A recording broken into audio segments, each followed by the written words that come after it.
মানুষ হতে বলতেন। আমার পিতামহ ছিলেন ভারসাম্যহীন, পরিমাণ নয় বংশধরদের গুণবাচক বিশেষ্য উইল করেছেন। আমার প্রজন্ম এই সর্বগ্রাসী মারণ রোগ থেকে সম্প্রতি মুক্তি লাভ করেছে। শপথ করে বলছি, আমরা আগাছা হব, গাছ হব না। আমরা চৌবাচ্চা হব, নদী হব না। হাত হব, পা হব, কারো কারো নাক চোখ হয়ে অমরত্ব লাভ করব। ওষ্ঠ কিংবা জিহ্বা হব না। আমরা মস্তিষ্ক হতে পারি, কিন্তু হৃদয় নৈব নৈবচ। ছায়া হতে রাজি আছি, শরীর কখনো নয়।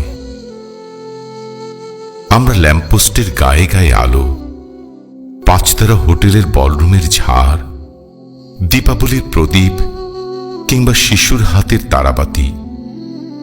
আমাদের চারদিকে পোকাদের সমাগম, গুণমুগ্ধ দর্শক। কখনো চাঁদ বা সূর্য হব না। সেই আলো মাকড়কে আকৃষ্ট করে না।